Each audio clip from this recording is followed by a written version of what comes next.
ভূঁই চহৰ নগৰ অঞ্চলত বসবাস কৰি থকা এই ভূমিৰ আবণ্টন দিয়াৰ ক্ষেত্ৰত যথেষ্ট ভূমিকা পালন কৰি আহিছে আৰু পালন কৰি যাব। আৰু আশা ৰাখিছো মুখ্যমন্ত্ৰীৰ নেতৃত্বত এই ৰাজহুৱা বিভাগে অসমৰ সকলো ঠাইৰ সকলো অঞ্চলৰ এই ভূমিৰ নিষ্পত্তি হ'ব বুলি আমি ধাৰণা কৰিছো আৰু এইটো সম্ভৱ হৈ উঠিব। ঠিক তেনেকৈ ঔদ্যোগিক ক্ষেত্ৰত আপোনাক জানে যে জাগিৰোডত এটা ডাঙৰ ইণ্ডাষ্ট্ৰী টাটা কোম্পানী কৰিব গৈ আছে, যাৰ দ্বাৰা কেইবা হাজাৰ আমাৰ অসমৰ যুৱক যুৱতীয়ে চাকৰিত নিযুক্তি পাব। আৰু চাকৰি নিযুক্তি পোৱাৰ লগে লগে নিবনুৱা সমস্যাৰ ক্ষেত্ৰত কিঞ্চিত মান হলেও এই সমস্যা সমাধান হ'ব। আমাৰ নামৰূপৰ সাৰ কাৰখানা, মই নিজে আমাৰ এছেম্বলি কমিটিৰ দ্বাৰা আমি গৈছিলো এবাৰ নামৰূপৰ সাৰ কাৰখানা, সেইখিনি সময়ত দেখিলে আজি 2 বছৰ 3 বছৰ আগত নামৰূপৰ সাৰ কাৰখানা দেখিলে দুখ লাগে। ভগা চিগা হৈ গৈছে ঘৰবোৰ, যিটো কাৰ্যালয় আছিলে কাৰ্যালয়ৰ অৱস্থা বেয়া, কিন্তু সেই নামৰূপ সাৰ কাৰখানাক এতিয়া পুনৰ্জীৱিত কৰা হৈছে আৰু নামৰূপ সাৰ কাৰখানাৰ উৎপাদিত সাৰেৰে সমগ্ৰ অসম নহয় সমগ্ৰ ভাৰতবৰ্ষত ই আমদানি ৰপ্তানি হোৱাৰ ব্যৱস্থা কৰি থকা হৈছে।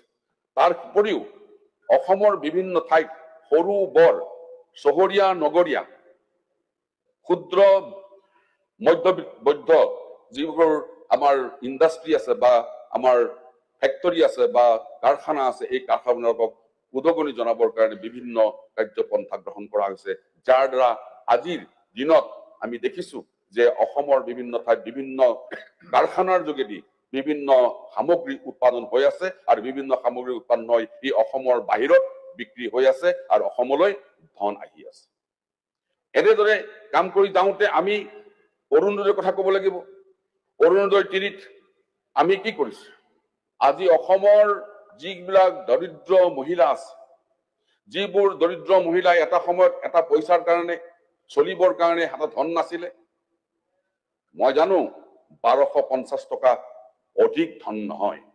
1250 টকাৰ দ্বাৰা খাই বৈ আনন্দত জীয়াই থাকিব নোৱাৰে, কিন্তু এজন দৰিদ্ৰ পৰিয়ালৰ এজন মহিলাই 1250 টকা পালে তেখেতসকলে অন্তত মনত আনন্দ পাব, গেছৰ চিলিণ্ডাৰটো আনিব পাৰিব, লাগ বুলিলে এটা ফল মূল খাব পাৰিব, প্ৰয়োজন হলে কেতিয়াবা বেমাৰ আজাৰ হলে এটা ঔষধ কিনি খাবৰ কাৰণে এই সুবিধা কৰি দিয়া হৈছে। বেমাৰীক পইচা দিয়া হৈছে। মোৰ সমষ্টিত এতিয়ালৈ 2 কোটিতকৈ বেছি বেমাৰীক পইচা দিছো। কেঞ্চাৰ বেমাৰী, দুৰাৰোগ্য বেমাৰী বা সাধাৰণ বেমাৰী, এই সকলোকে ধন দিয়াৰ ব্যৱস্থা কৰা হৈছে আৰু প্ৰতিটো সমষ্টিত ধন আবণ্টন দি আছে কেইবা লাখ টকা। আৰু সেই টকাৰে আমি আমাৰ নিজৰ সমষ্টিত আমাৰ ৰোগীসকলক আমি ধন দি আছো। ঠিক তেনেকৈ এই যে গোটেইখিনি কাম কৰিবলৈ যাওঁতে অকল গুৱাহাটীক কেন্দ্ৰ কৰি সকলো কাম কৰাটো সম্ভৱ নহয়, যাৰ কাৰণে অসমৰ মাননীয় মুখ্যমন্ত্ৰী ডক্টৰ হিমন্ত বিশ্ব শৰ্মা ডাঙৰীয়াই ডিব্ৰুগড়ক আন এখন কেন্দ্ৰবিন্দু হিচাপে অসমৰ কেন্দ্ৰবিন্দু হিচাপে স্থাপন কৰিবলৈ গৈ আছে, য'ত ডিব্ৰুগড়ৰ পৰাই 9খন জিলাক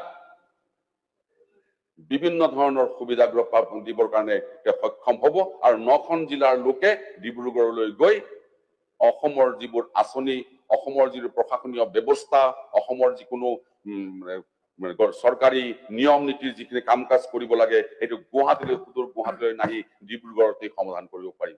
আনকি শিলচৰতো এই ব্যৱস্থা আৰম্ভ কৰিছে আৰু শিলচৰটো পুনৰ উজ্জীৱিত কৰিব আৰু শিলচৰটো এই হাইলাকান্দি, শ্ৰীভূমি আৰু শিলচৰৰ মানুহে যাতে গুৱাহাটীলৈ ঢাপলি মেলি আহিব নালাগে, তাৰ সমস্যাবিলাক শিলচৰতে কেনেকে সমাধান কৰিব পাৰে এই সমাধানৰ ব্যৱস্থা কৰিবৰ কাৰণে আগবাঢ়ি আহিছে।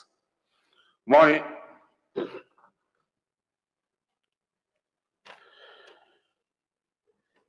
স্বাস্থ্য খণ্ডৰ কথা ক'ব খুজিছো। আমি সদায় কৈ আছো প্ৰতিখন বিধানসভাৰ সভাত যে এটা সময়ত অসমত মেডিকেল কলেজ কেইখন আছিল। সমগ্ৰ উজনি অসমৰ মানুহে ডিব্ৰুগড় মেডিকেল কলেজত গৈ দুৰাৰোগ্য ৰোগৰ চিকিৎসা কৰিবলগীয়া হৈছে।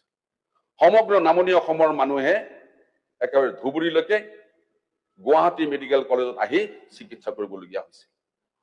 এইফালে ডিমা হাছাওৰ পৰা আৰম্ভ কৰি একেবাৰে শ্ৰীভূমিলৈকে হাইলাকান্দি এই গোটেইখিনি মানুহে শিলচৰ মেডিকেল কলেজত চিকিৎসা কৰিবলগীয়া হৈছিল এতিয়া মাননীয় মুখ্যমন্ত্ৰী ডক্টৰ হিমন্ত বিশ্ব শৰ্মা ডাঙৰীয়াই অসমৰ প্ৰতিখন জিলাত একোকৈ চিকিৎসা মহাবিদ্যালয় স্থাপন কৰিবলৈ গৈ আছে এই চিকিৎসা মহাবিদ্যালয় স্থাপন কৰা ডাঙৰ কথা নহয় চিকিৎসা মহাবিদ্যালয় চিকিৎসা কৰিব আৰু চিকিৎসা মহাবিদ্যালয়ত পঢ়া শুনা কৰি অদূৰ ভৱিষ্যতে অসমৰ প্ৰতি জনমূৰি মানুহৰ বিৰুদ্ধে বিপৰীতে এজন ভাল ডাক্তৰ ওলাব বুলি আমি আশা ৰাখিছো আৰু আশা ৰাখিছো যে এই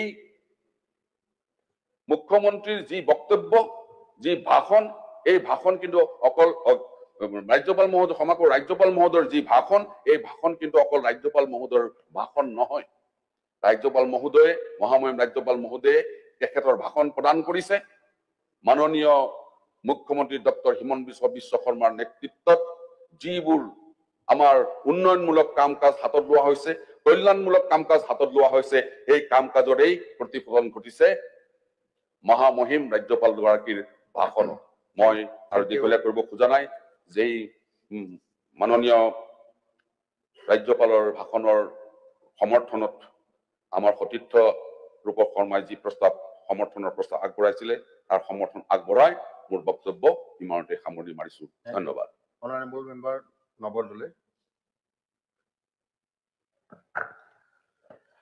মাননীয় অধ্যক্ষ মহোদয় অসমৰ মহামহিম ৰাজ্যপাল শ্ৰীযুত লক্ষ্মণ প্ৰসাদ আচাৰ্যদেৱৰ অসম বিধানসভা বাজেট অধিৱেশন 2025 প্ৰথম দিনা প্ৰদান কৰা ভাষণৰ ধন্যবাদ সূচক প্ৰস্তাৱৰ সমৰ্থনত মই পবিত্ৰ সদনৰ মজিৰাত বক্তব্য দাঙি ধৰিব বিচাৰিছো জয় জয়তে ইতিহাস সৃষ্টিৰে প্ৰথমবাৰলৈ ৰাজধানীৰ বাহিৰত কুকুৰাজাৰত অসম বিধানসভাৰ বাজেট অধিৱেশন 2025 প্ৰথমটো দিনৰ কাৰ্যসূচী অতি সফলতাৰে আয়োজন কৰাৰ বাবে মাননীয় অধ্যক্ষ মহোদয় আৰু মাননীয় মুখ্যমন্ত্ৰী সহিতে অসম বিধানসভাৰ প্ৰত্যেকগৰাকী সদস্যলৈ মই আন্তৰিক কৃতজ্ঞতা আৰু অভিনন্দন জ্ঞাপন কৰিছো মাননীয় অধ্যক্ষ মহোদয় মাননীয় মুখ্যমন্ত্ৰী ডক্টৰ হিমন্ত বিশ্ব শৰ্মা ডাঙৰীয়াৰ দিগদৰ্শী নেতৃত্বত বৰ্তমান চৰকাৰখনৰ কাৰ্যকালত অসমে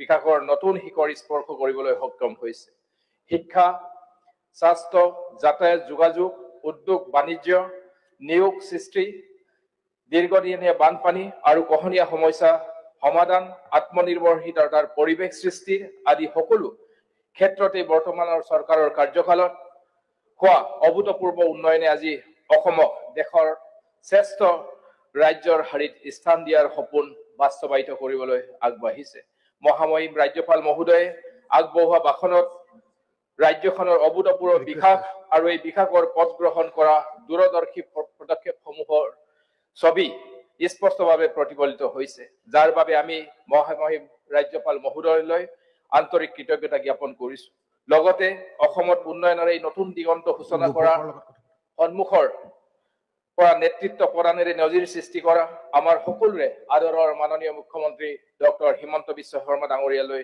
আন্তৰিক কৃতজ্ঞতা আৰু অভিনন্দন জ্ঞাপন কৰিছো মাননীয় অধ্যক্ষ মহোদয় মহামহিম ৰাজ্যপাল মহোদয়ে তেখেতৰ ভাষণত উল্লেখ কৰাৰ দৰে জাগৰিত স্থাপন হ'বলৈ আগবঢ়া টাটা সেমিকণ্ডাক্টৰ প্ৰকল্পই আমাৰ ৰাজ্যখনলৈ এক বিশাল সম্ভাৱনাৰ দুৱাৰ মুকলি কৰিছে অৰ্ধ পৰিবাহী উদ্যোগৰ ক্ষেত্ৰত অসমে এই উত্থানে ঔদ্যোগিক আৰু প্ৰযুক্তিৰ ক্ষেত্ৰত দেশৰ এখন শ্ৰেষ্ঠ ৰাজ্যসমূহৰ সৈতে আমাৰ ৰাজ্যখনক একে হাৰিত স্থান লোৱাৰ বাবে সাজু কৰি তুলিব ঔদ্যোগিক ক্ষেত্ৰত এনে এক বিশাল বিনিয়োগৰ পৰিৱেশ সৃষ্টি কৰিব পৰাটো আমাৰ চৰকাৰৰ এক বৃহৎ সাফল্য যি নেকি স্বাধীনোত্তৰ কালত বিৰল ২৭,০০০ কোটি টকাৰ এই প্ৰকল্পই নিয়োগ সৃষ্টিৰ ক্ষেত্ৰতো প্ৰচুৰ সম্ভাৱনাৰ সৃষ্টি কৰিব মাননীয় মুখ্যমন্ত্ৰী ডাঙৰীয়াৰ বলিষ্ঠ নেতৃত্বত প্ৰযুক্তি আৰু ঔদ্যোগিক বিভাগৰ এই গতি তুৰম্বিক কৰি তোলাৰ উদ্দেশ্যে অহা ২৫-২৬ ফেব্ৰুৱাৰীত গুৱাহাটীত অনুষ্ঠিত এডভান্টেজ আসাম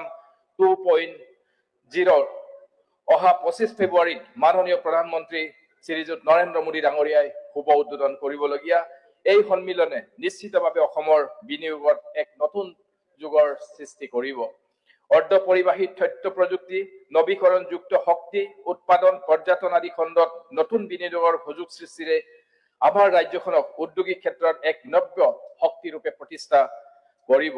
উদ্যোগীকৰণৰ অৰ্থনৈতিক স্বাৱলম্বিতা আৰ্জনৰ ধাৰাটোক শক্তিশালী ৰূপত আগুৱাই নিয়াৰ বাবে বৰ্তমান ৰাজ্য চৰকাৰখনে গ্ৰহণ কৰি অহা বলিষ্ঠ পদক্ষেপসমূহৰ অংশ হিচাপে দেশৰ ভিতৰতেই প্ৰথম ইনোভেশ্যন, ইনকিউবেশ্যন আৰু ষ্টাৰ্টআপ নামেৰে এক নতুন বিভাগ গঠনৰ সিদ্ধান্তই যুগান্তৰকাৰী হিচাপে বিবেচিত হৈছে। লগতে ঔদ্যোগিক বিকাশ তথা আত্মনিৰ্ভৰ অসম গঢ়াৰ বাবে চৰকাৰে গ্ৰহণ কৰা আন গুৰুত্বপূৰ্ণ পদক্ষেপসমূহৰ বিষয়ে মহামহিম ৰাজ্যপাল মহোদয়ে তেখেতৰ ভাষণত উল্লেখ কৰিছে। এই সকলোবোৰ পদক্ষেপে অসমক প্ৰগতিৰ এক উদাহৰণ হিচাপে প্ৰতিষ্ঠা কৰিবলৈ আগবাঢ়িছে।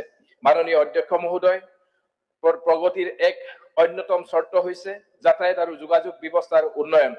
আমাৰ চৰকাৰে এই অভূতপূৰ্ব উন্নয়ন সাধন কৰিবলৈ সক্ষম হৈছে। মাননীয় মুখ্যমন্ত্ৰীৰ পকীপথ নিৰ্মাণ আঁচনি, অসম মালা, PMGS আদি আঁচনিৰ জৰিয়তে ৰাজ্যখনৰ যাতায়াত আৰু যোগাযোগ ব্যৱস্থাৰ আমূল পৰিৱৰ্তন সাধন হৈছে। এইদৰে স্বাস্থ্য খণ্ডত হোৱা বিৰল উন্নয়নে স্বাস্থ্য সেৱাক আজি বিশাল পৰিসৰলৈ লৈ গৈছে।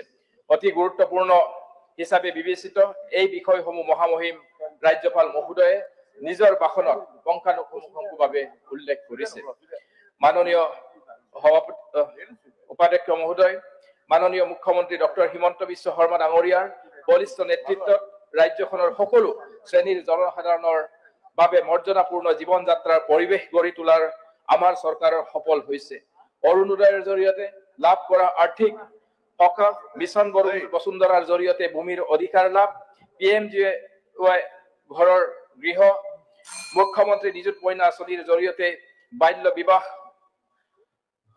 ৰোধ তথা কন্যা শিশুৰ ভৱিষ্যত সুৰক্ষিত কৰাৰ বাবে লোৱা পদক্ষেপ আদিয়ে সকলোৰে জীৱনলৈ নতুনত্ব কঢ়িয়াই আনিছে।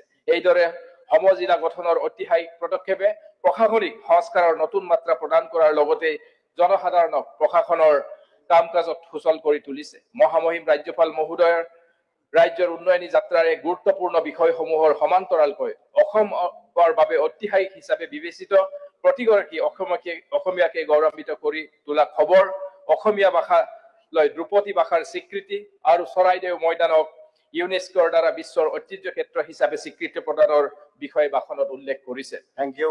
ৰাজ্যখনৰ Please conclude.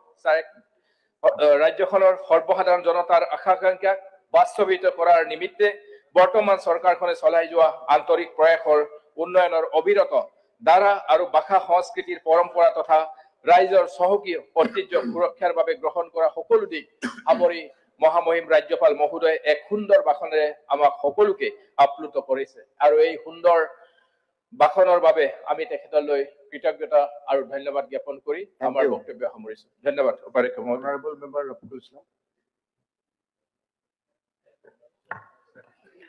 মাননীয় উপাধ্যক্ষ মহোদয়, ৰাজ্যপাল মহোদয়ৰ ভাষণত অসম চৰকাৰে হাতত লোৱা কিছুমান পৰিকল্পনাৰ কথাও আনিছে আৰু কৰি যোৱা কিছুমান কাম উল্লেখ কৰিছে। আমি লক্ষ্য কৰিছো আৰু কিছু গুৰুত্বপূৰ্ণ কাম যিবিলাক আছে কৰিব লগা বা পৰিকল্পনা আছিল সেইখিনি কিন্তু আমি দেখা নাই ৰাজ্যপালৰ ভাষণত। তাৰে কিছু পৰামৰ্শ আমি আগবঢ়াম। মাননীয় উপাধ্যক্ষ মহোদয়, ৰাজ্য এখন যদি আমি আমাৰ অসম চৰকাৰৰ শ্লোগান যে 5খন উন্নত ৰাজ্যৰ মাজত আমাৰ ৰাজ্যখন লৈ যাম, তাৰ কাৰণে আমাৰ ফাউণ্ডেশ্যন ষ্ট্ৰং হ'ব লাগিব। আৰু এখন ৰাজ্য যদি আমি 5খনৰ ভাৰতবৰ্ষৰ 5খন ৰাজ্যত লৈ যাব বিচাৰো, তেতিয়াহ'লে শিক্ষা, স্বাস্থ্য, ৰোডছ এণ্ড কমিউনিকেশ্যন এনেকুৱা ধৰণৰ গুৰুত্বপূৰ্ণ বিষয়বিলাকত আমি গুৰুত্ব দিব লাগিব। তো এডুকেশ্যনত যদি কওঁ মাননীয় উপাধ্যক্ষ মহোদয়, যোৱা 7 বছৰত 8,000ৰ অধিক বিদ্যালয় আমি শ্বাটডাউন কৰিলো, বন্ধ কৰিলো যিখন ৰাজ্যত। আৰু অধিক সংখ্যক প্ৰাইমাৰী আৰু আপাৰ প্ৰাইমাৰী বিদ্যালয়, এই ৰাজ্যত 8,000 বিদ্যালয় বন্ধ হৈছে। ছাত্ৰ ক'ত গৈছে? গোটেইখিনি প্ৰাইভেট বিদ্যালয়বিলাকত গৈছে। কিয় গৈছে? বন্ধ আমি কিয় কৰিছো? বোলে ষ্টুডেণ্ট নাই। ষ্টুডেণ্ট মাননীয় উপাধ্যক্ষ মহোদয় কেনেকে থাকিব? বিদ্যালয়ত আপোনাৰ যদি 59জন ছাত্ৰ থাকে, এজনে শিক্ষক আমি প্ৰাইমাৰী স্কুলত দিওঁ, শ্ৰেণী 5টা, এজন শিক্ষক যেতিয়া এটা শ্ৰেণীত যাব, 4টা শ্ৰেণীৰ ল'ৰা ছোৱালী খেলা ধূলা কৰে, সচেতন নাগৰিক নিজৰ ল'ৰা ছোৱালী খেলিবলৈ স্কুলত নপঠায়। এই কাৰণবিলাকত গাৰ্জেনে হয়তো ছাত্ৰ নিদিয়ে আৰু চৰকাৰে এই সুযোগ লৈ আমি স্কুলবিলাক বন্ধ কৰি গৈ আছো। আৰু যোৱা 7 বছৰত 8,064খন বিদ্যালয় আমি এই ৰাজ্যত বন্ধ কৰিলো মাননীয় উপাধ্যক্ষ মহোদয়। আৰু প্ৰাইভেট বিদ্যালয়ত এই ছাত্ৰবিলাক গৈছে, তাতে 5টা শ্ৰেণী 8জন শিক্ষক আছে।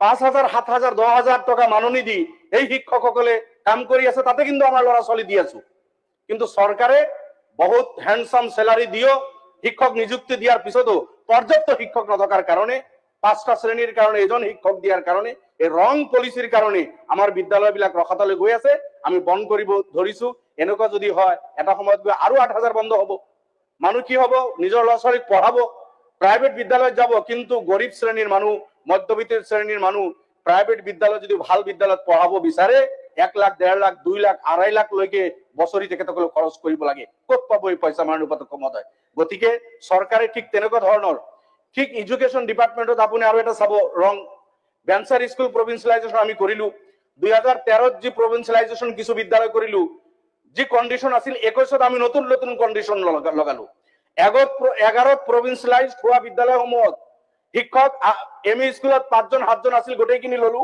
21ত আহি 3 জন ললো আৰবী টিচাৰ হিন্দী টিচাৰ সংস্কৃত টিচাৰ আৰু এডিশনাল টিচাৰ আমি বাদ দিলো যেটো 13ত কৰা নাছিলো বৈষম্য কৰিলো এই সকলৰ কাৰণে সেকশনাল টিচাৰ বিলাক আমি বাদ দিলো 11ত কলেজ ললো কোনো এনৰোলমেন্টৰ কোনো কন্ডিশন নাই 21ত যেতে আমি কলেজ ললো 15 জন স্টুডেন্ট হ'ব লাগিব এটা শ্ৰেণী ডিপাৰ্টমেন্টত 14 জন স্টুডেন্ট আছে 20 বছৰ চাকৰি কৰা এজন কলেজ শিক্ষকৰ 15 জনৰ ঠাইত 14 জন থকাৰ কাৰণে এই পুৰা ডিপাৰ্টমেন্টটো লোৱা নহল সাবজেক্টটো লোৱা নহল 4 জন কৈ শিক্ষক বঞ্চিত হল এনেকুৱা কলেজৰ শিক্ষকবিলাক বঞ্চিত হৈ আছে হাই স্কুলৰ এডিশনাল টিচাৰ সকল বঞ্চিত হৈ আছে এনেকুৱা ধৰণৰ সিনিয়ৰ মাদ্ৰাসাখিনি প্ৰভিন্সিয়েলাইজ কৰিম বুলি নকৰিলে পিছত বিদ্যালয় কৰিলে এই সিনিয়ৰ মাদ্ৰাসাখিনি ডিপ্ৰাইভ হৈ গল এইখিনি একেবাৰে বঞ্চিত হৈ গল এনেকুৱা হাজাৰ হাজাৰ শিক্ষক মাননীয় উপাধ্যক্ষ মহোদয় যিসকলে বঞ্চিত হৈছে এই সমস্যাটো আমি সমাধান কৰিব লাগে আৰু যিখিনি প্ৰভিন্সিয়েলাইজ কৰিলো টিউটৰ হিচাপে তেখেতসকলক সামান্য পইচা দি তেখেতসকলৰ সব অৰ্হতা থকাৰ পিছতো ফুলফিল কৰা নাই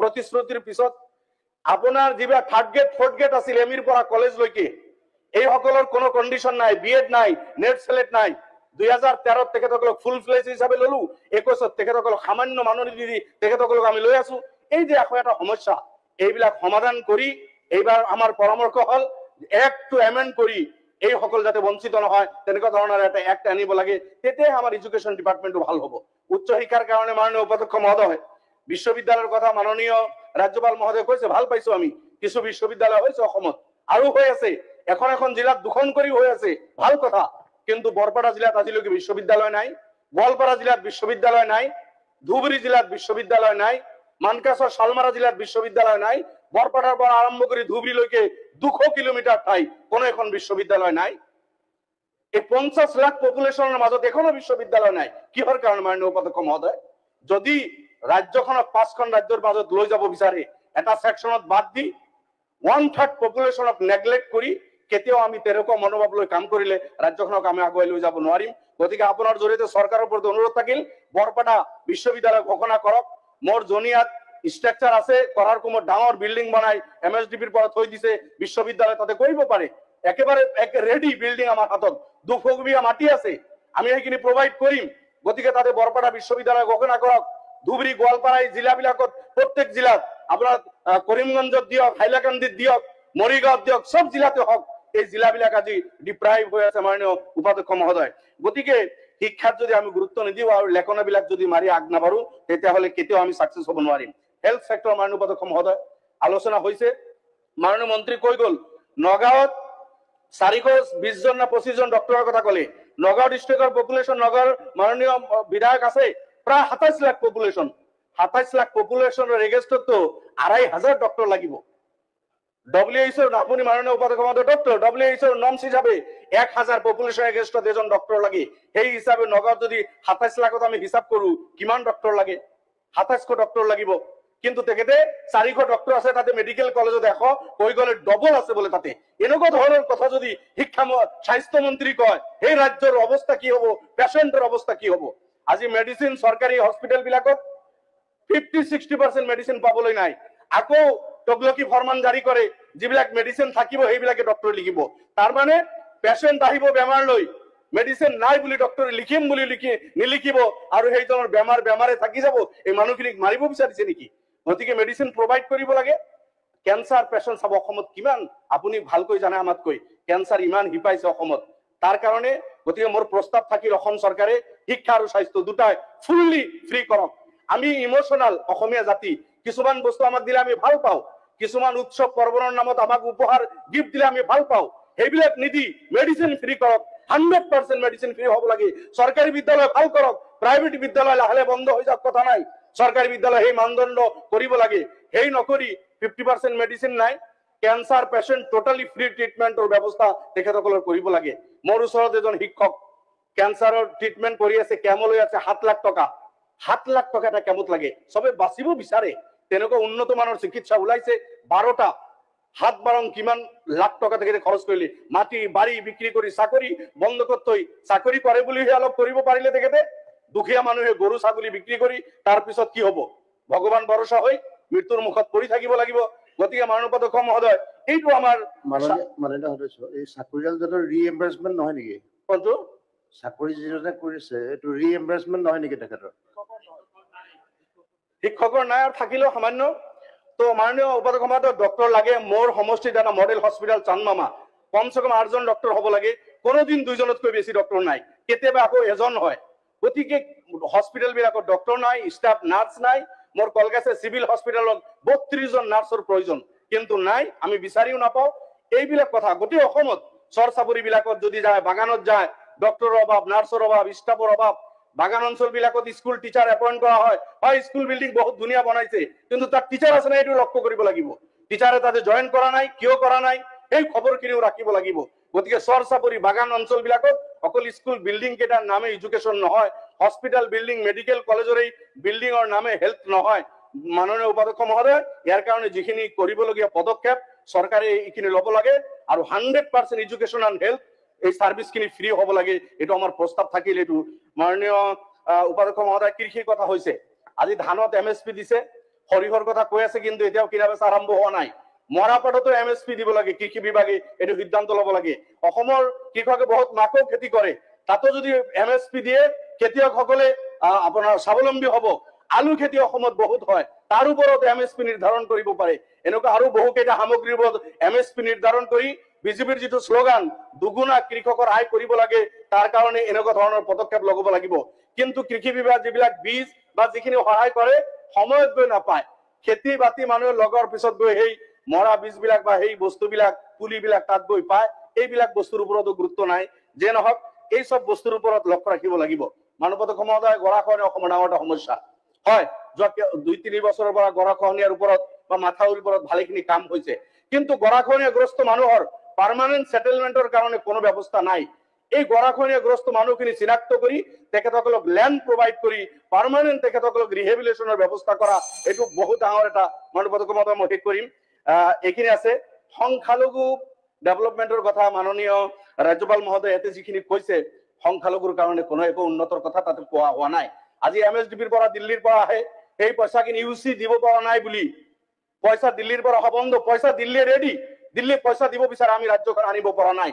1000 কোটি 2000 কোটি টকা আমি আনিব পাৰিম, কিন্তু UC কিয় দি থকা হোৱা নাই, এই কথাখিনি কিন্তু চৰকাৰে গুৰুত্ব সহকাৰে লোৱা নাই আৰু সেই কামখিনি কৰা নাই। মই আৰু এটা পইণ্টৰ ওপৰত কৈ শেষ কৰিম। মাননীয় উপাধ্যক্ষ মহোদয়, ল্যান্ড অসমত বসবাস কৰা প্ৰত্যেকজন ভাৰতীয় নাগৰিক ল্যান্ডলেছ মানুহ মাটি পাব লাগে, কিন্তু বসুন্ধৰা 1, 2, 3 চলি আছে। তাতে আমি লক্ষ্য কৰিছো কিছুমান সেকশনৰ মানুহক ডিপ্ৰাইভ কৰি থকা হৈছে। সংখ্যালঘু মানুহে আজি মাটি পোৱা নাই। অকল আমিয়ে নহয়, চাহ বাগানতো তেখেতসকলক মাটি দিয়াৰ কথা কৈ আকৌ NOC বিচাৰিছে। বাগানৰ সেই মালিকসকলে NOC দিয়া নাই, পৰিত্যক্ত ল্যান্ড সকলে সেই বাগানৰ মানুহখিনি পোৱা নাই, আৰু সংখ্যালঘুৰ মানুহখিনিক দি থকা হোৱা নাই। মাননীয় উপাধ্যক্ষ মহোদয়, এটা জাতি, এই জাতিক এনেকুৱা টাৰ্গেট কৰি লৈ যদি তেখেতসকলক ল্যান্ড প্ৰভাইড কৰা নহয়, মাহিয়াই দৃষ্টিত যদি তেখেতসকলক চোৱা হয়, তেখেতসকলৰ দুখ দৰকাৰ কথা যদি চিন্তা চৰকাৰে নকৰে, ৰাজ্যখন কেতিয়াও কিন্তু আগুৱাই নাযায়। এই সকলো বোনাফাইড ভাৰতীয়। গতিকে চৰৰ মাটিৰ সাৰ্ভেৰ কথাই চৰকাৰে কয়, এলটমেন্টৰ কথা নকয়। এই মানুহখিনিৰ কি অপৰাধ? আজি এলটমেন্ট তেখেতসকলে পাব লাগে, এই সকল ভাৰতীয়। গতিকে ভাৰতীয় নাগৰিকক এনেকুৱা ধৰণৰ ডিপ্ৰাইভ কৰি ৰখা কোনোপধ্যেই গ্ৰহণযোগ্য নহয়। গতিকে চৰকাৰৰ প্ৰতি আমাৰ এটা আহ্বান থাকিল, অসমৰ এই 3 কোটি 30 লাখ বা 40 লাখ জনতাক সমদৃষ্টিত চাই সবকা সাথ সবকা বিকাশ যিটো বিজেপিৰ শ্লোগান, এই শ্লোগানৰ প্ৰতি তেখেতসকলে শ্ৰদ্ধাশীল হৈ অসমত বসবাস কৰা চাহ জনগোষ্ঠী হওক, সংখ্যালঘু হওক, চৰ চাপৰি হওক, গাৰো, ৰাভা, চাওতাল হওক, সকলো জাতি জনগোষ্ঠীক সমদৃষ্টিত চাই সমান অধিকাৰ দিব লাগে। এইখিনি কৈ মই মোৰ বক্তব্য সামৰিছো। ধন্যবাদ। জলেন দৈমাৰী।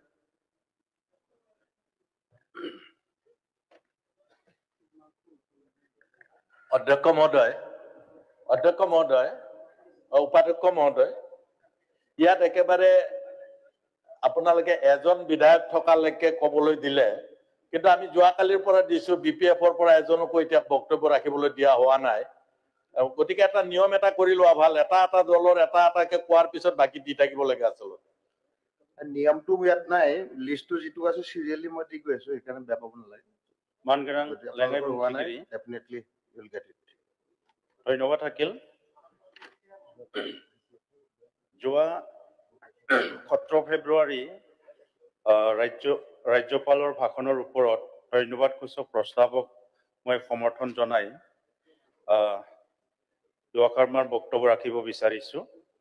প্ৰথমে 2020-ৰ যি বিটিআৰ শান্তি একৰ্ডৰ চুক্তিৰ পিছত বিটিআৰত যে 17 তাৰিখত যি বাজেট অধিৱেশন আৰম্ভ হ'ল, এই বাজেট অধিৱেশনে অসমৰ লগতে সমগ্ৰ ভাৰতবৰ্ষত এটা শান্তিৰ বাৰ্তা পঠাইছে বুলি আমি ক'ব বিচাৰিছো।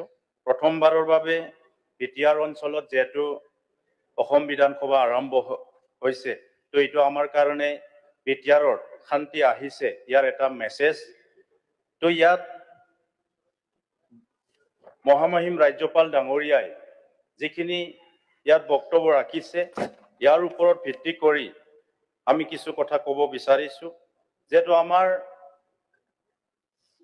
তামোলপুৰত প্ৰথমে আমি যেহেতু কেতিয়াও ভাবা নাছিলো, তামোলপুৰ এখন জিলা হোৱাৰ লগতে তামোলপুৰ এখন মেডিকেল কলেজ আৰম্ভ হ'ল, যিটো মেডিকেল কলেজ 2026-ত আমাৰ ইয়াত ক্লাছ আৰম্ভ হ'ব আৰু অসমৰ লগতে বিটিআৰৰ লগতে ভাৰতৰ বিভিন্ন ৰাজ্যৰ পৰা ইয়াত ছাত্ৰ ছাত্ৰী যেহেতু মেডিকেল কোৰ্স ইয়াত কৰিবলৈ পাৰিব।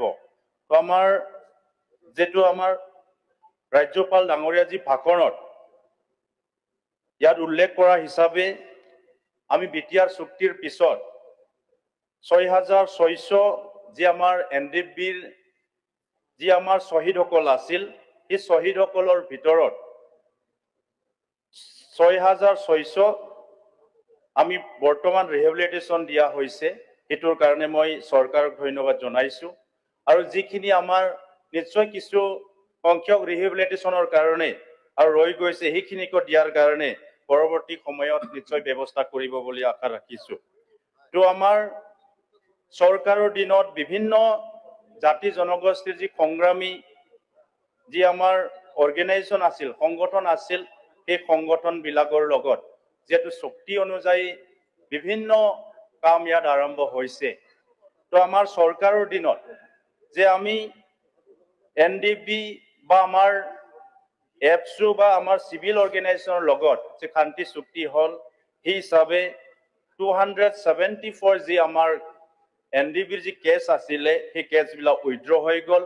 এইটো আমাৰ কাৰণে শুভ লক্ষণ বুলি মই ক'ব বিচাৰিছো।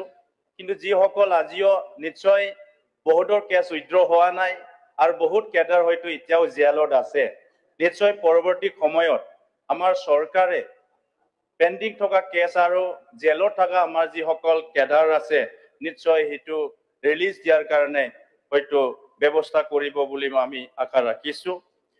লগতে আমি সেই বাজেটৰ যে আমাৰ মহামহিম ৰাজ্যপালৰ ভাষণত আমি গৌৰৱ অনুভৱ কৰিছো আৰু আমাৰ জনপ্ৰিয় মুখ্যমন্ত্ৰী ডাঙৰীয়াৰ যি বক্তব্যত আমি গৌৰৱ অনুভৱ কৰিছো, যেহেতু বিশ্ববাসীৰ ওচৰত আমি বিহুটো যেতিয়া প্ৰদৰ্শন কৰিলে, ইয়াৰ পিছত অহা 24 ফেব্ৰুৱাৰীত যেহেতু আমাৰ ঝুমুৰটো প্ৰদৰ্শন কৰা হ'ব বিশ্ব ৰেকৰ্ডৰ বা অসমৰ সংস্কৃতিটো প্ৰতিষ্ঠা কৰাৰ কাৰণে। তো ইয়াৰ পিছত যেহেতু আমাৰ বাগৰুম্বা আছে, এই বাগৰুম্বাকো যেহেতু কৰাৰ কাৰণে এটা প্ৰতিশ্ৰুতি দিছো, এইটো আমি ভাল পাইছো আৰু আমাৰ তৰফৰ পৰা নিশ্চয় এইটো আশা ৰাখিছো পৰৱৰ্তী সময়ত বিহু আৰু ঝুমুৰৰ নিচিনা বাগৰুম্বাখন আমি বিশ্বত অসমৰ এটা সংস্কৃতিৰ অংশীদাৰ হিচাপে বিশ্বত প্ৰতিষ্ঠা কৰাৰ কাৰণে নিশ্চয় অহা নৱেম্বৰ বা ডিচেম্বৰৰ এইটো ষ্টেপ ল'ব বুলি আমি আশা ৰাখিছো।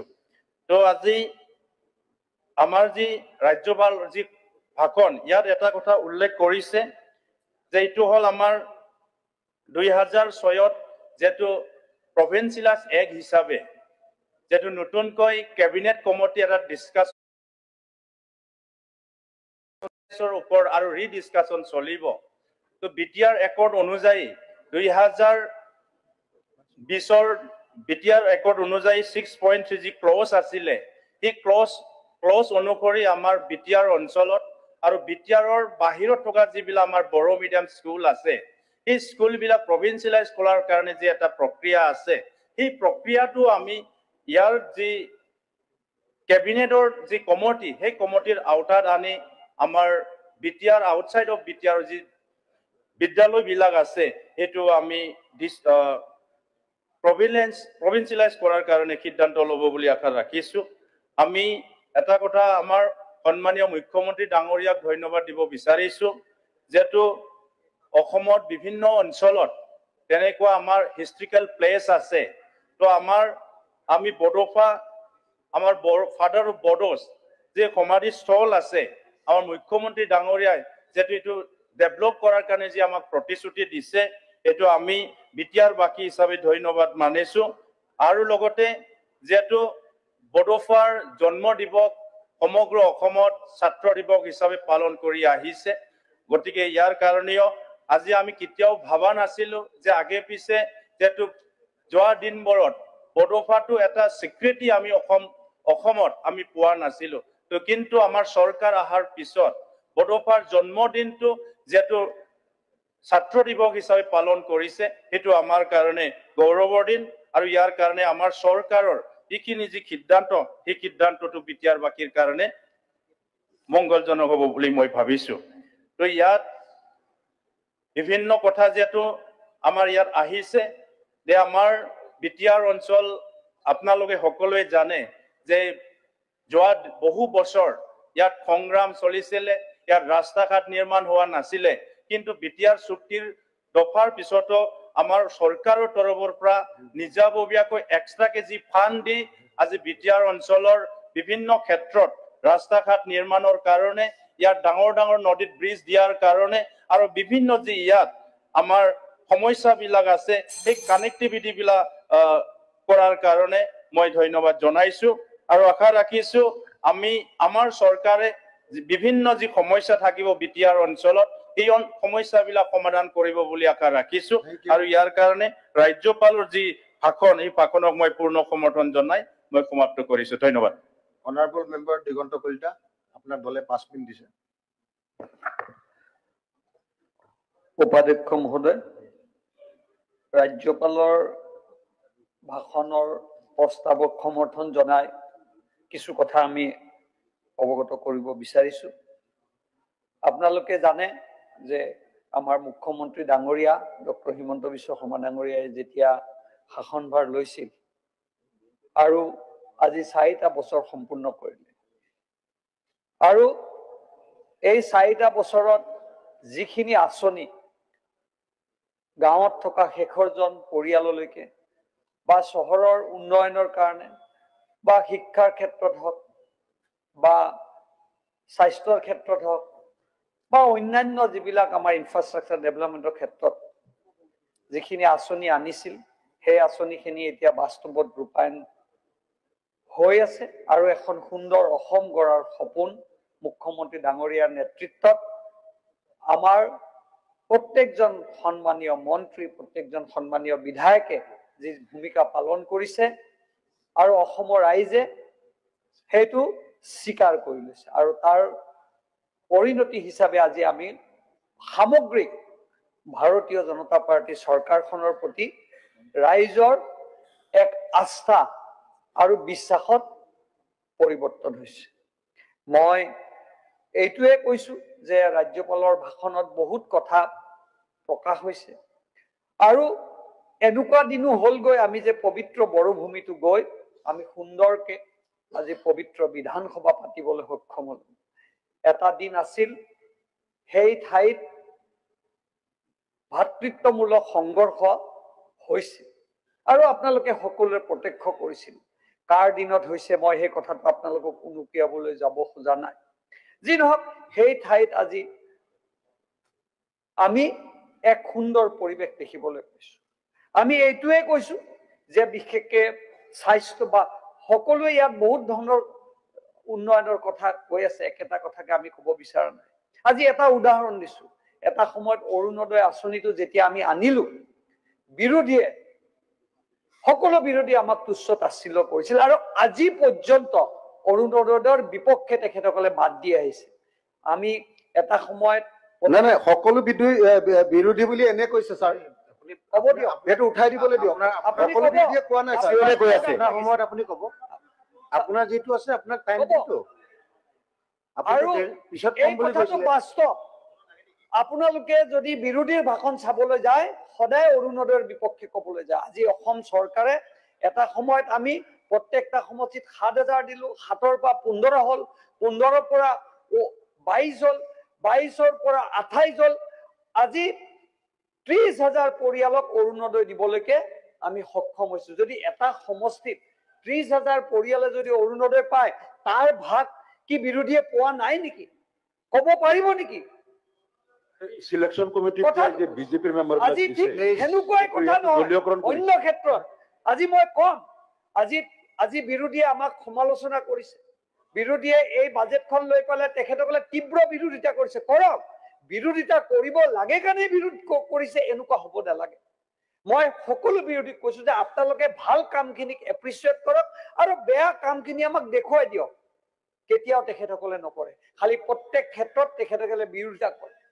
আজি মই আপোনালোকক ক'ব বিচাৰিছো, মিছন বসুন্ধৰা 1, মিছন বসুন্ধৰা 2, আজি ই-ফাইল, এইবিলাক কি উন্নয়নৰ এক বিকাশ নহয় জানো? উদাহৰণ নহয় জানো? এটা সময়ত ছাৰ যদি অৰুণোদয় দিব লাগে, চবকে দি দিব লাগে। এনেকে ব্লেকমেইল কৰি থাকিব নালাগে। আজি ছেক্ৰেটাৰিয়েটত 30,000 মানুহ পাইছে। আজি মই কাকো ইয়াত কাৰো কথাত মই কমেন্ট নকৰো, খালি এটা কথা কৈছো, গাত কিয় লাগে? গাত লাগিব নালাগে নহয়। আজি ক'ব নাপায় কিছুমান কথা। আজি এজন বিৰোধী দলৰ কোনো এজনে আজি এইটো কথা প্ৰকাশ নকৰিলে যে আমাৰ ইয়াৰ পৰা কোনোবা নেতা গৈ পাকিস্তানৰ লগত কথা পাতিছে, কোনো বিৰোধী এইটো প্ৰত্যুত্তৰ নকৰে। আৰু আমাৰ সন্দেহ আছিল, মই কাৰো নাম নলওঁ, বুজি পাইছে, এনেকুৱালৈকে আমাৰ সন্দেহ হৈছে আপুনি ল'বলৈ সাহসে নকৰে নাম। অখিল গগৈ ডাঙৰীয়া ল'বলৈ সাহস নকৰে, এনে কি লাষ্টত কম বুলি এইবিলাক এনেকে কৈ আছে। অখিল গগৈ একচুৱেল হ'ব লাগে আৰু বিনা প্ৰাসংগিক ছাৰ নাম উল্লেখ নকৰাকে ক'লে কোনে কাক ধৰিব ছাৰ, এইটো নাজানো। Please ask him to be specific sir. If there is any specific allegation then will discuss about it sir. মই বিৰোধী বুলি কয়, অকল মই কংগ্ৰেছ দলকতো কোৱা নাই, বিৰোধী সকলো থাকিব পাৰে। আপোনালোকে নিজে আমিনুল ইছলাম ডাঙৰীয়া প্ৰত্যেকটো ক্ষেত্ৰত এইমাত্ৰ মই বিৰোধীয়ে কথা কৈ আছিল, মই উত্থাপন কৰিম যে দেৱব্ৰত শইকীয়া ডাঙৰীয়াই ক্লজ 6ৰ কথা কৈছে। আজি ক্লজ 6ৰ ৰিকমেণ্ডেশ্যন, আজি বিপ্লৱ শৰ্মাৰ ৰিকমেণ্ডেশ্যনটো কেবিনেটত আজি ৰিকমেণ্ড কৰা হৈছে। আজি মই ইউডিএফৰ কথা কৈছো, কালি আইন শৃংখলাৰ কথা কৈছে। আইন শৃংখলা কি হৈছিল সেই চৰকাৰৰ দিনত আপোনালোকে নিজেই জানে। অৱশ্যে এইটো সময়ত আমি সেই দলত আছিলো, কিন্তু আমি নিজে দেখি আহিছিলো। আজি সেই ঠাইত আপোনালোকে গৈ অকল বহিবই পৰা নাই, আপোনালোকে পবিত্ৰ বিধানসভাত নিজৰ বক্তব্য ৰাখিবলৈ সক্ষম হৈছে। আজি মুখ্যমন্ত্ৰী ডাঙৰীয়াই সেইদিনা বড়ো অঞ্চলৰ কথা কৈছে যে বড়োসকল যেনেকে সুৰক্ষিত হৈ থাকিব, তাত থকা অবড়োসকলকো, আনকি মুছলিম ভাইসকলৰো কথা তেখেতে এতিয়া পবিত্ৰ বিধানসভাত কৈছে।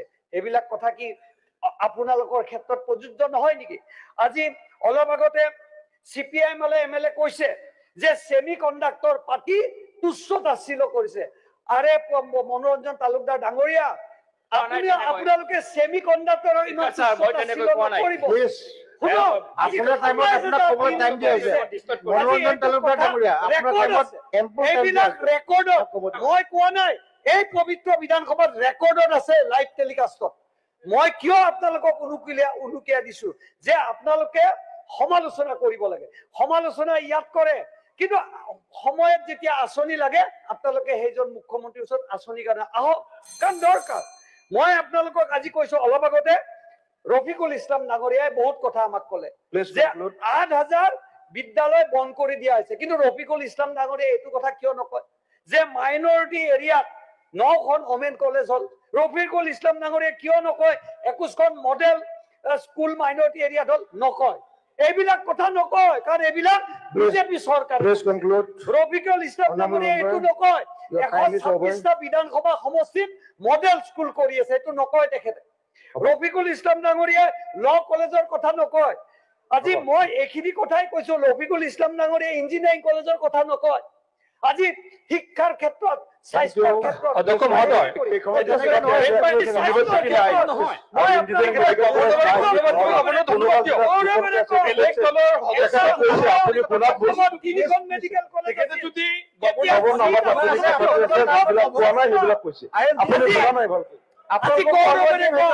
আজি 1600 চিট, আজি 1600 আছে চিট আজি পাবলৈ সক্ষম হৈছে, আৰু যদি প্ৰাগজ্যোতিষপুৰ আমাৰ এপ্ৰুভ হয় আৰু 100 চিট আমি পাবলৈ সক্ষম হ'ম। মোৰ ক'বলৈ বহুত মন আছিল, আৰু মই কোৱা কথাবিলাক গাত পিৰপিৰাইছে, নাপায় পিৰপিৰাব, কাৰণ আমি বাস্তৱ কথা কৈছো। অনাগত দিনত ডক্টৰ হিমন্ত বিশ্ব শৰ্মা ডাঙৰীয়াৰ নেতৃত্বত আমি সুন্দৰকে বিকাশ কৰিম, আৰু গাঁৱৰ শেষৰজন ব্যক্তিক আমি সহায় কৰাৰ যি সংকল্প লৈছো, সেই সংকল্প সিদ্ধিলৈ পৰিণত হ'ব, আৰু বিৰোধী শূন্য হয় ভৱিষ্যত আমি অসমত আকৌ পুনৰ ভাৰতীয় জনতা পাৰ্টিৰ এলায়েন্সৰ চৰকাৰ আনিম, এইটোৱে আমাৰ প্ৰতিজ্ঞাবদ্ধ। পুনৰবাৰ আজি মহামহিম ৰাষ্ট্ৰপতিৰ ভাষণৰ প্ৰস্তাৱৰ সপক্ষে, ৰাজ্যপালৰ ভাষণৰ সপক্ষে গৌৰৱেৰে ৰব Please. আৰে কি হ'ল? হ'ব, এইটো নাথাকে। সৰু এটা মিষ্টেক স্যাৰ, সৰু মিষ্টেক, এইটো লৈ ইমান হেৰি কৰিব নালাগে আৰু। মিনিষ্টাৰ বুলি ভাবিছে স্যাৰ। স্যাৰ পাৰ্লিয়ামেণ্টাৰী মিনিষ্টাৰ বুলি ভাবি ৰিপ্লাই দি আছে। আপুনি আপোনাৰ মন্ত্ৰী হৈ গৈছে, একো ক'ব নাপায় কাৰণে হেতুতে ধৰি অখিল গগৈ ডাঙৰীয়া, আপুনি আপোনালোকক disturb কৰি থাকিলে, আপুনি কোৱা সময়খিনি মই কাটি মহামহিম দিম। ৰাজ্যপালৰ আপোনাৰ স্পীচৰ ভাষণ কাটি প্ৰস্তাৱ দিম। ৰাখি তেওঁৰ সপক্ষে গৌৰৱেৰে এই ভাষণক আমি পূৰ্ণ সমৰ্থন Thank you. দিছো। ভাৰত মাতা কি জয়। Honorable Member Zakir Hussain Sikdar. Please. হ'ব। মাননীয় উপাধ্যক্ষ ডাঙৰীয়া, মাননীয় ৰাজ্যপাল ডাঙৰীয়াৰ ভাষণৰ শাসক পক্ষই যি ধন্যবাদ সূচক প্ৰস্তাৱ আনিছে তাৰ বিৰোধিতা কৰি মই বক্তব্য দিব ওলাইছো।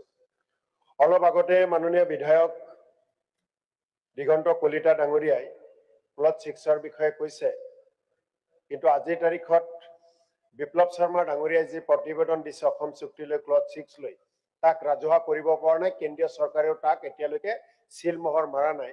এই কথাখিনি হয়তো দিগন্ত কলিতা ডাঙৰীয়াই নাজানে, আপোনাৰ জৰিয়তে ৰাজ্য চৰকাৰক দৃষ্টিগোচৰ কৰিলো।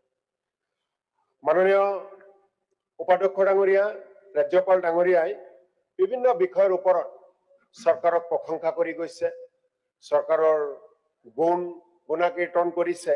মই কেইটামান ডিপাৰ্টমেণ্টৰ ওপৰত, কেইটামান বিভাগৰ ওপৰত, যিহেতু সময় একেবাৰে কম, মোৰ কথাখিনি মই উল্লেখ কৰিব বিচাৰিম। বৰ্তমান সমগ্ৰ অসমতেই এডভান্টেজ আছাম 20 লৈ চৰকাৰ ব্যস্ত। সকলো অসমৰ মানুহে এডভান্টেজ আছামৰ বিষয়ে অসমৰ মানুহক চৰকাৰ অৱগত কৰি আছে, কিন্তু আপোনাৰ জৰিয়তে কেৱল চৰকাৰৰ প্ৰতি অসমৰ মাননীয় মুখ্যমন্ত্ৰী ডাঙৰীয়াৰ লগতে শাসক পক্ষলৈ এটাই আবেদন জনাম যে অসমৰ ৰাইজে এডভান্টেজ আছাম 10 এবাৰ দেখিছে, আৰু 10 দেখাৰ লগে লগে 10ৰ পৰা অসমে কিন্তু একো লাভান্বিত হোৱা নাই। আমি অসমলৈ পুঁজি অহাটো বিচাৰো, কোনোবাই বেলেগৰ পৰা বিনিয়োগ কৰাটো বিচাৰো, গতিকে এডভান্টেজ আছাম 20 যাতে 1ৰ নিচিনা নহয় তাৰ প্ৰতি যাতে লক্ষ্য ৰাখে, সেই আবেদন প্ৰথমতে জনাইছো। গৃহ বিভাগৰ কথা ৰাজ্যপাল ডাঙৰীয়াই উল্লেখ কৰিছে। বৰ্তমানেও ৰাজ্যখনত হত্যা, হিংসা, ডকাইতি, চুৰি, বিভিন্ন মাৰধৰ, এনেকুৱা অপৰাধজনিত ঘটনাবোৰ ঘটিব ধৰিছে। অসম আৰক্ষীয়ে কিন্তু তাক নিয়ন্ত্ৰণ কৰিব পৰা নাই। বৰ্তমান অসমখন আমি সকলোৱে নিচামুক্ত এখন অসম বিচাৰো, ড্ৰাগছ মুক্ত এখন অসম বিচাৰো, কিন্তু এতিয়াও অবৈধ ড্ৰাগছৰ প্ৰচলন চলি আছে। কিন্তু গৃহ বিভাগে এতিয়ালৈকে কিন্তু ড্ৰাগছৰ প্ৰচলন বা ড্ৰাগছ মুক্ত অসম গঢ়াৰ ক্ষেত্ৰত যি পদক্ষেপ ল'ব লাগে ৰাজ্য চৰকাৰে এতিয়ালৈকে কিন্তু সম্পূৰ্ণভাৱে ল'ব পৰা নাই। এই কথাখিনি আপোনাৰ জৰিয়তে দৃষ্টি আকৰ্ষণ কৰিছো। দক্ষতা, বিকাশ আৰু হস্ততাঁতৰ কথা কৈছে। দক্ষতা বিকাশ আৰু হস্ততাঁতৰ জৰিয়তে বিভাগে যিসমূহ কাৰ্যসূচী লৈছে বা যিসমূহ তেওঁলোকে কৰ্মসূচী লৈছে, যি ধৰণৰ ফাণ্ড তেওঁলোকে দিছে, আজিৰ তাৰিখত কিন্তু দক্ষতা বিকাশ আৰু হস্ততাঁত বিভাগ সম্পূৰ্ণ বিফল। ইয়াৰ জৰিয়তে অসমৰ কোনো লাভান্বিত হোৱা নাই। ইয়াৰ জৰিয়তে এই বিভাগৰ লগত যিসকল ব্যক্তি জড়িত সেই ব্যক্তিসকলে কিন্তু যথেষ্ট ভৱত আছে। বিভিন্নবাৰ তেওঁলোকে দাবী উত্থাপন কৰাৰ পিছতো এই বিভাগে বা চৰকাৰে তেওঁলোকৰ ওচৰত কিন্তু থিয় দিয়া নাই। কৃষিৰ কথা কৈছে, কৃষি বিভাগৰ কথা কৈছে, আজি কৃষকৰ আয় দুগুণ কৰাৰ কথা কয় চৰকাৰখনে, কিন্তু কৃষকৰ আয় দুগুণ কৰাৰ আগবঢ়াৰ ক্ষেত্ৰত এই চৰকাৰখনে বা বিভাগে যি ধৰণে পদক্ষেপ ল'ব লাগে কোনো পদক্ষেপে লোৱা নাই। কৃষকসকলৰ অৱস্থা যে হাহাকাৰ, কৃষকৰ অৱস্থা যে হাহাকাৰ, বিভিন্ন অভাৱ অভিযোগ বিভিন্ন সময়ত উত্থাপন হয়, কিন্তু কৃষি বিভাগে তেওঁলোকে কৃষকৰ মনৰ কথা কেতিয়াও আজিৰ তাৰিখত শুনা নাই। মই যদি আপোনাক কওঁ বিধানৰ কথা কওঁ, বিধানৰ আজিৰ বজাৰ মূল্য যোৱা বছৰত কেইবছৰৰ মূল্য দুগুণ বৃদ্ধি হৈছে। কৃষি বিভাগে কৃষকসকলক যিসমূহ যোগান ধৰিব লাগে, যিসমূহ বিধান যোগান ধৰিব লাগে, উন্নত মানৰ বিধান নহয়, কৃষকসকলে সেই বিধানসমূহ চৰকাৰে ল'ব নোখোজে। আৰু যিসমূহ যোগান ধৰে দালালৰ জৰিয়তে সেইসমূহ বিভাগ যোগান ধৰা হয়, কোনো ধৰণৰ প্ৰকৃত কৃষকসকলেও আজিৰ তাৰিখত কিন্তু বঞ্চিত হৈ আছে। উপাধ্যক্ষ ডাঙৰীয়া, মীন বিভাগৰ কথা কওঁ, এই ৰাজ্য চৰকাৰে বিভিন্ন সময়ত অসমখনক সৰ্বশ্ৰেষ্ঠ 5খন ৰাজ্যৰ কথা কয়, বেলেগৰ পৰা আমি কেনেকৈ ৰাজহ অসমে লাভ কৰিব পাৰো তাৰ কথা কয়। এই ক্ষেত্ৰত উল্লেখযোগ্য এটা বিভাগ হৈছে মীন। আজিৰ তাৰিখত অসমত যিমান মাছৰ দৰকাৰ অসমে আমি উৎপন্ন কৰিব পাৰো সুযোগ আছে, কিন্তু ৰাজ্যৰ বাহিৰৰ পৰা হাজাৰ হাজাৰ কুইণ্টেল মাছ অসমে আনিব লগা হৈছে। যদি বিভাগে উপযুক্তভাৱে ব্যৱস্থা লয়, অসমে অসমৰ যিখিনি মাছৰ দৰকাৰ আমি উৎপন্ন কৰিব পাৰিম, মাছৰ খেতি কৰিব পাৰিম, আমাৰ পৰা বেলেগ ৰাজ্যলৈ আমি মাছ প্ৰেৰণ কৰিব পাৰিম। কিন্তু যিসকলে মীন পালক, সেই পালকসকলৰ লগত কথা বাৰ্তা বিভাগে কেতিয়াও নাপাতে। কি ব্যৱস্থা ললে, কেনেদৰে পুঁজি দিলে তেওঁলোকে উপকৃত হব, তেওঁলোকে অসমক স্বাৱলম্বী কৰিব পাৰিব, এই ক্ষেত্ৰত কোনো ব্যৱস্থাই ৰাজ্য চৰকাৰখনে নলয়। উপাধ্যক্ষ ডাঙৰীয়া, পশুপালন আৰু পশু চিকিৎসাৰ কথা যদি কবলৈ যাওঁ, আজিৰ তাৰিখত পশুপালন পশু চিকিৎসাৰ কাৰণে যিমান ডক্তৰৰ দৰকাৰ, যিমান কৰ্মচাৰী দৰকাৰ, এই বিজেপি চৰকাৰ 9 বছৰ হৈ গল পশুপালনত কৰ্মচাৰী ডক্তৰৰ অভাৱ দূৰ কৰিব নোৱাৰিলে। আজি গাখীৰৰ কথা, আমি গাখীৰৰ কাৰণে বেলেগ ৰাজ্যৰ ওপৰত নিৰ্ভৰশীল, আমি বেলেগ ৰাজ্যৰ ওপৰত নিৰ্ভৰশীল, বেলেগৰ পৰা গাখীৰ আমাৰ ৰাজ্যখনলৈ আহে। কিন্তু অসমৰ যিসকল গাই পালক আছে, গোপালক আছে, তেওঁসকলক যদি আমি সুবিধা পালন দিওঁ, তেওঁসকলক যদি এই বিভাগে, এই ৰাজ্য চৰকাৰে সুবিধা প্ৰদান কৰে, নিশ্চিতভাৱে অসমৰ যিখিনি গাখীৰৰ দৰকাৰ ইয়াতে আমি গাখীৰ পাব পাৰো। কিন্তু তেনেকুৱা ব্যৱস্থা নাই। অত্যন্ত দুখ আৰু পৰিতাপৰ কথা যে পশুপালন পশু চিকিৎসা বিভাগে এইসকলৰ যিটো উপস্বাস্থ্য কেন্দ্ৰ, চিকিৎসা কেন্দ্ৰ, যি ধৰণে ব্যৱস্থাপনা থাকিব লাগে, ঔষধ পাতি থাকিব লাগে, তেনেকুৱা ব্যৱস্থাপনা নাই। উপাধ্যক্ষ ডাঙৰীয়া, জল জীৱনৰ আঁচনি বনাইছে, জল জীৱনৰ আঁচনি সকলোতে বনাইছে, পাইপ লৈ গৈছে, কিন্তু পাইপ আছে পানী নাই, আঁচনি আছে তাত কৰ্মচাৰী নাই, তাৰ মানুহে পানী পোৱা নাই। চৰকাৰী তথ্য মতে অসমৰ বহু মানুহে পানী পোৱা বুলি দেখাই থাকে, কিন্তু প্ৰকৃত সত্য হল অসমৰ বহু মানুহেও আজিৰ তাৰিখত পানী পোৱা নাই। স্বাস্থ্য কেন্দ্ৰৰ কথা কৈছে, আজিৰ তাৰিখতো চৰকাৰী চিকিৎসালয়ত চিকিৎসক কৰ্মচাৰীৰ অভাৱ। আজিৰ তাৰিখতো অসমৰ বেছিভাগ ৰোগীয়ে ব্যক্তিগত নাৰ্ছিং হোমত যায়, চৰকাৰী চিকিৎসালয়ত উপযুক্ত চিকিৎসা নাপায়, দৰৱ নাপায়। এমডি নাগৰাৰ কথা যদি কওঁ, এমডি নাগৰাৰ ফাণ্ড কমাই দিছে, জব কাৰ্ড হোল্ডাৰে এমডি নাগৰাৰ ফাণ্ড পোৱা নাই। আজিৰ তাৰিখত গ্ৰাম্য উন্নয়নৰ ক্ষেত্ৰত যথেষ্ট বাধা আহি পৰিছে। শিক্ষা বিভাগৰ কথা যদি কওঁ, শিক্ষা বিভাগ আজি যিসকলে বেচৰকাৰী, যিসকলে আমাৰ বিদ্যালয় আছিল, কেঞ্চাৰ বিদ্যালয় আছিল, তেওঁলোকক চৰকাৰীকৰণৰ কথা প্ৰতিশ্ৰুতি দিছিলে চৰকাৰে, আজি তাৰিখ পৰ্যন্ত কৰিব পৰা নাই। শক্তি বিভাগে 24 ঘণ্টা বিজুলী যোগান ধৰাৰ কথা কৈছে, আজি তাৰিখত অসমৰ ৰাইজে 24 ঘণ্টা বিজুলী পোৱা নাই। আজি ক্ৰীড়াৰ কথা কয়, গ্ৰাম্য ক্ৰীড়াৰ উন্নয়নৰ ক্ষেত্ৰত এই চৰকাৰখনে কোনো ব্যৱস্থা লোৱা নাই। জল সম্পদত মাথাউৰি নিৰ্মাণৰ কথা কয়, বহু নদী আছে, আজি তাৰিখত মাথাউৰি নিৰ্মাণ কৰা নাই। গতিকে উপাধ্যক্ষ ডাঙৰীয়া, জলসিঞ্চন, উদ্যোগ, সংখ্যালঘু কল্যাণ, চাহ জনজাতি, আদিবাসী, এই ক্ষেত্ৰত কোনো ধৰণৰ ব্যৱস্থা লোৱা নাই। গতিকে এই বিষয়ে ৰাজ্যপাল ডাঙৰীয়াই যিখিনি বৰ্ণনা কৰিছে তাক আমি নস্যাৎ কৰিছো। আহি থকা দিনতে চৰকাৰে ব্যৱস্থা লোৱাৰ দাবী জনাইছো। উপাধ্যক্ষ ডাঙৰীয়া, ধন্যবাদ। মাননীয় উপাধ্যক্ষ মহোদয়, গত 17 ফেব্রুয়ারি বাজেট অধিবেশনের প্রথম দিনে এই চলতি বাজেটের উপর আসামের মহামহিম রাজ্যপাল মহোদয় ওনার বক্তব্য উপস্থাপন করেছেন। আর এই বক্তব্যের উপর ধন্যবাদ সূচক বক্তব্য দেওয়ার জন্য আমাকে সুযোগ করে দেওয়ার জন্য আপনাকে প্রথমে ধন্যবাদ জ্ঞাপন করছি। উপাধ্যক্ষ মহোদয়, শ্রদ্ধার রাজ্যপাল মহোদয় ওনার বক্তব্যে উল্লেখ করেছেন যে আসামের সার্বিক উন্নয়নের লক্ষ্যে আসাম সরকার যেভাবে কাজ করছে তার উল্লেখযোগ্য কিছু কাজ উনি ওনার বক্তব্যে তুলে ধরেছেন।